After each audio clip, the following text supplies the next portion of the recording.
this is that muscle, the leg muscle, okay? You can give that to, it's right above the kneecap, kind of on the outside, okay? You ever seen anybody lifting in the gym and they got those two little beautiful marks that come up there? Right there is where you want to go, okay? So, and then we have the gluteus maximus. Everybody knows what that is. That's the buttocks.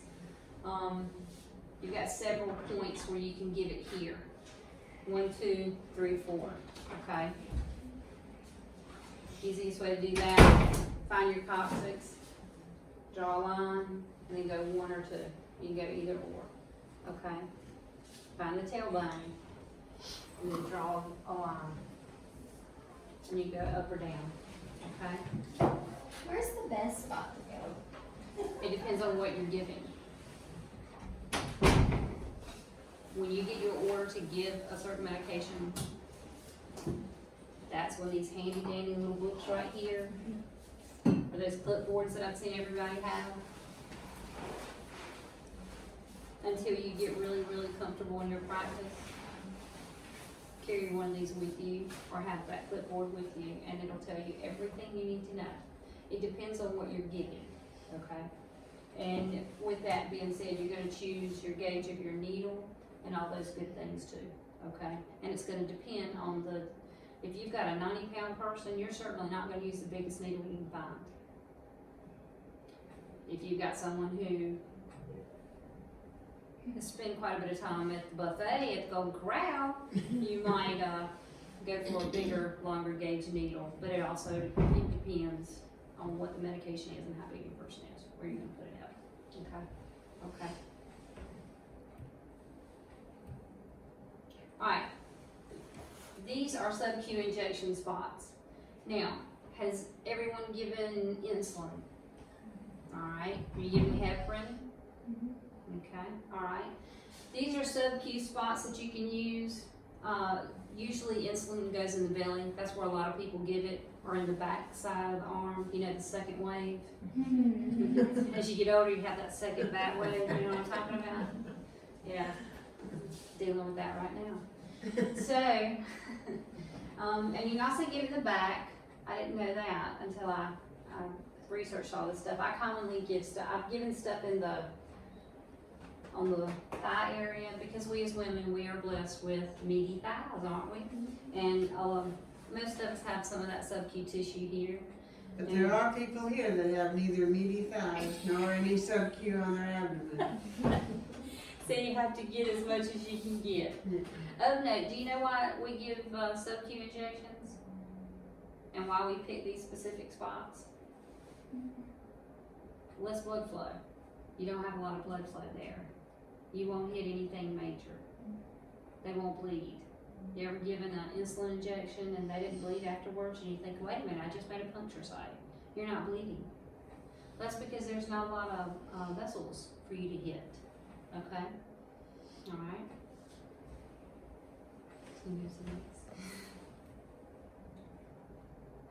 Alright, so let's talk about topical medications and appropriate sites.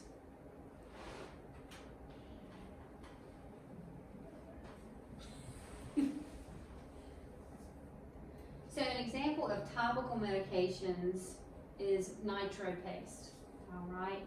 Nitro paste is a really good dilator.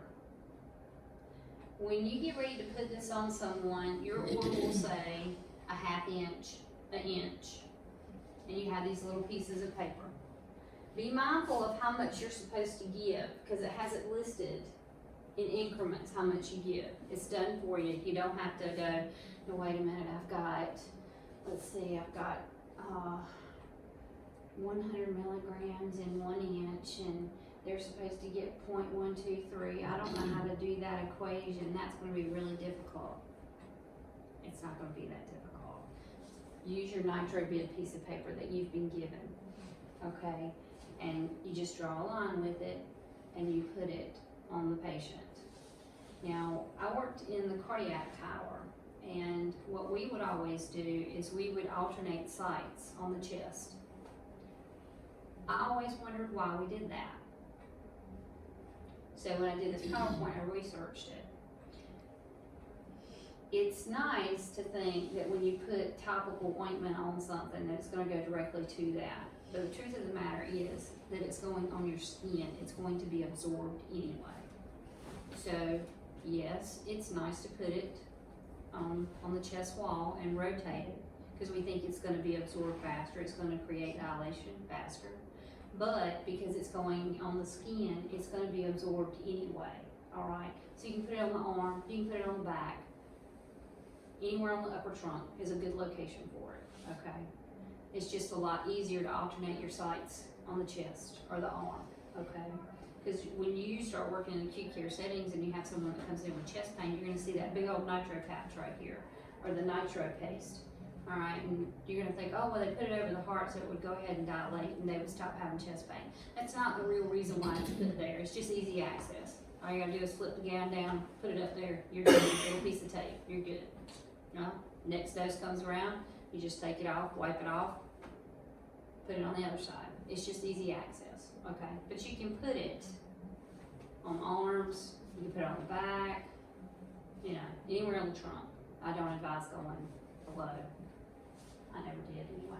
What do you always need to wear when you touch nitro? Gloves. Don't try this at home.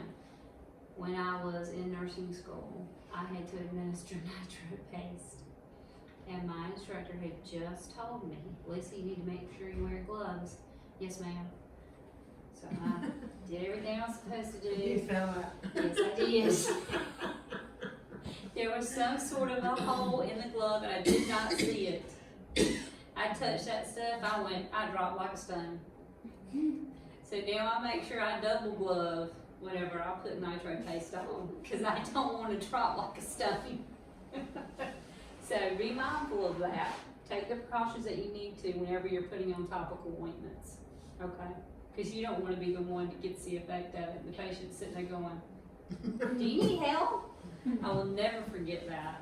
I'll never forget laying on the floor looking up and the woman was hanging out of the bed going, honey, are you okay? It was interesting. Okay. Alright, so here's a question for you. You would administer topical nitroglycerin, would you? Is this true or false? You would administer topical nitroglycerin without a glove? False. False, you would never do that, because you'll drop like a stone. Okay, alright. These are easy peasy questions. Alright, so let's talk about oral medications right quick. Everybody takes oral medications, right? Yeah, we sure do. If they can swallow, sometimes you can crush them up. If they're able to be crushed up, you can't crush potassium up, alright? But it doesn't say you can't melt it, does it? So when I would have patients that would get potassium replacement, I would take just a little itty bit of water and let it swell up, and then take my spoon and put a little applesauce in it and go right down. A lot of the patient population, because of various risk factors, they're not going to the physician. You get them when they're older, depending on what kind of setting you work in. Applesauce is a great way to give medications. If they have difficulty swallowing, you're going to give it in applesauce. Sometimes you have to crush them if they are able to be crushed. Okay, some are not. So you got to find a way to give them, all right? And physicians are pretty good about that too. They'll write you an order that says crush all meds, put in applesauce pudding, whatever their dietary restrictions are. Okay, all right. And also check what their swallowing status is. Like if they're on thickened liquids, they can't have water, although sometimes they can. A straw. A straw Yeah. is not your friend. Yeah, straw, as well as being a major pollutant, you have to have the ability to suck. Yes. Yes, you do. And not everybody, especially people with neurological disease, especially with people with any problems with their mouth, don't have that ability. Why, this is a question for you. Why do you position the patient, what position should the patient be in when you're administering by mouth medications? Upright, 75 to 90 degree angle. Why is that? No choke. No choke. Some people can take meds laying down. I wouldn't chance it. Okay. Just get them to sit up on the side of the bed, get them to sit up, raise that bed as high as you can. Tell them what they're taking. That's one of the other things too. They need to know what they're taking, cause they'll quiz you. They'll quiz you. Well, I take a brown pill, and then you got those pill counters, you know, they count, I take 4 pills every day, and there's one extra, what is it? Well, I'm not sure. And there's a lot of medication, like when people are newly admitted to this place or that place, to the hospital, they bring a med sheet that's 5 years old. And that was the case with Mrs. Candler, I think. She had a lot of meds on there that she doesn't take anymore. So be ready when they ask you what the pills are, okay? Cause if they're lucid, they'll be able to count those pills, they'll question you. And if you go, I'm not really sure, hold on just a minute. If you're like, Yeah, that does not inspire No, trust. it does not, and that's what you're trying to do, is build a trusting relationship with your patient. Okay, so when we talk about sublingual medications, what sublingual medications come to your mind when you think of that? Nitro, right. There's another medication too that comes to mind, Zofran. Zofran can be given sublingual too. And the reason why we give things sublingual is because it's rapid administration. You need to avoid fluids 3 to 5 minutes after administration. Especially with Zofran. I did not know this until I did research. It'll give you a very bad headache. But anyone who's nauseated, I've never had them say, can you give me some water? They don't want anything after I give it to them, okay? So, does anybody know the golden rule with nitro?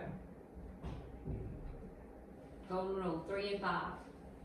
You take 3 tabs, 5 minutes apart. Last go around, if you don't have any relief from your chest pain, you're not feeling any better, things haven't gone away, you need to call 911, right? Off to the cardiac cath. There you go, 30 minutes from door to cath lab, so. And, you know, you have those glands right here, and it sucks it right on in, okay?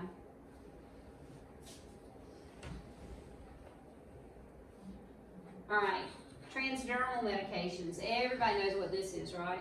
Smoking patch. You don't need to be smoking, right? It's not good for you. And the more you get into your practice, you're going to want to smoke because you're so stressed out. You're so stressed out you can't stand it. And I'm certainly not advocating to do that, okay? But some of the things with transdermal medications, especially with the Nicoderm, because smoking is one of the major addictions as well as opioid. The patch should be removed if the patient is going to smoke. Skin must be dry for the application site. Sites are usually the upper arm and rotation of sites. Now, I didn't see any kind of contraindications so far as why not to put it on the arm. That is the best location, easy access, and just rotate it, okay? You can put that on the back as well. It's transdermal. It's going to be absorbed into the skin. What are they trying to get out of this? Nicotine. All right. Okay.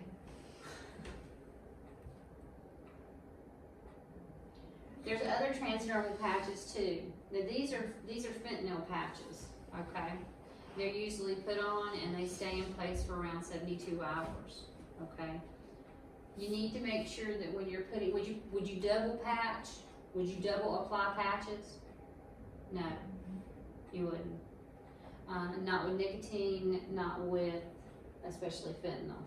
Okay, fentanyl is the Mac Daddy right now in the opioid crisis. Everybody's kind of moving towards prescription medications versus street. And when they can't get these, then they go to street drugs, okay? So these patches, they're changed every 72 hours. When you apply them, you need to make sure you've pulled the other patch off, just like with the Nicoderm patch. You don't want to have a patch on each arm, okay? Nicoderm patches are changed every 24 hours. There's still some life left in that patch. So make sure that you remove the old one and put a new one on. And what are you going to do when you put these patches on? Right. You're going to wear gloves, correct? And you're going to write the date and time on it. You want everybody to know when that patch was applied. Permanent markers are a wonderful thing. I always carry one with you, okay? Because you'll use it when you do dressing changes, all that good stuff. You need date and time it, and put your initials by it. That says you were there and you did it, okay? I didn't see really any areas of preference for that, for the Duragesics, for the fentanyl patches. What I've commonly seen is on the upper back area, arm. And I have seen some lower back areas, but that's been about it. Nothing below the waist I've ever seen. So, but just be mindful of taking the old patch off and when you put the new patch on, okay? And you have to get a witness when you dispose of this, okay? Because this is a controlled substance. Always have a witness with you. Because you have to go into the Pyxis and do a whole bunch of stuff, so they'll make sure that you didn't take that fentanyl patch and put it on yourself, okay? Just be safe, okay? Protect your practice, okay? All right. I want to talk a little bit about fentanyl patch monitoring. Fentanyl is opioid. So what's it going to do? It's going to decrease your respiratory, right? Decreases the respiratory system. It's going to decrease, what you're going to be looking for is decreased level of consciousness, decreased respiratory rate, and a decreased heart rate, and if they're sweating, okay? That's what you're going to be looking for, because perhaps the dose is too high. We need to have that changed, because you don't want this person to go into respiratory failure because they've got a 75 mic patch on. If a little bit could have done her at 25, that's what we need to go to. But when you get ready to take that patch off, you need to make sure you always have a witness, okay? Always.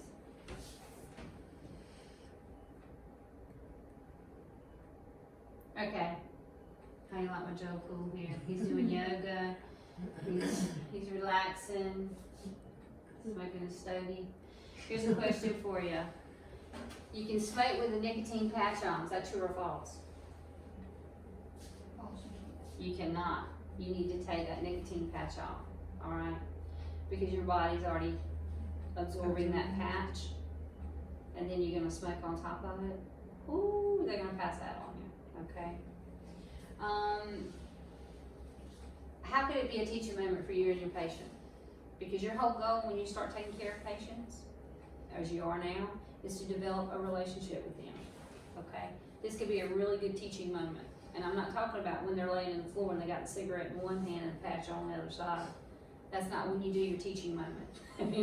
When you get ready to talk to them about, well, the doctor has ordered a nicotine patch for you to quit smoking because you smoke a pack a day and you just had a major heart attack, so we're going to put you on a nicotine patch. The likelihood of them quitting by the time they leave the hospital, slim to none. So you have to be thinking ahead. What do I need to tell this patient to keep them safe? Because I know they're going to pick them back up. So you need to make sure you tell them. On discharge, now listen, let me tell you something. You don't need to have this patch on. Take it off when you get ready to go smoke, okay? And they're going to go, oh, I quit smoking. I quit smoking when I came in here. Okay, that's great. Well, if you do smoke, you need to make sure you take that patch off, okay? All right.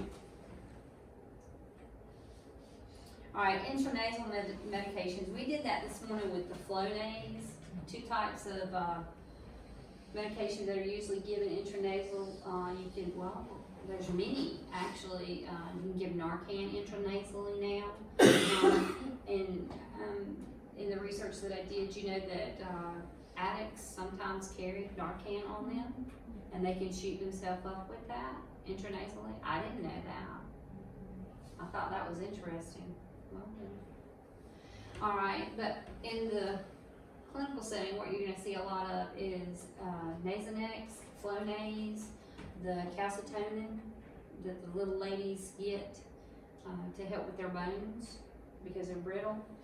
Intranasal medications are medications that are administered via the nerves. The side effects to monitor with intranasal medications would be irritation to the nerves. They're going to be good and red, real red, and dry mouth. A lot of these medications are histamine inhibitors, okay, just like Benadryl. They're gonna have dry mouth. It's used a lot for allergies, okay? We used some of it this morning, Flonase. We gave a lady her Flonase, or she did it herself.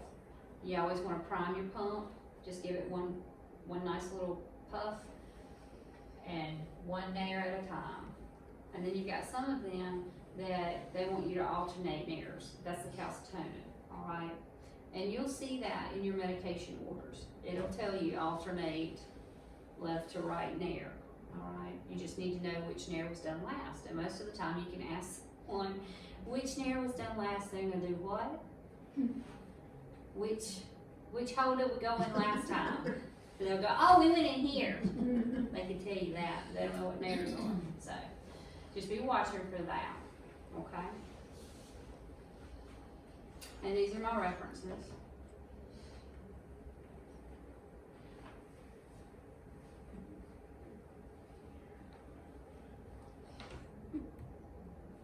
And that's all. Do y'all have any questions for me? Clear as mud? That was a nice review, thank you. Thank you. Thanks for your time, I appreciate it. And you guys are just entering into a wonderful field. Nursing has always been good to me, and 30 years from now, you won't be sorry you made that decision. Okay, I know it's been tough, but you're in short race now. All right.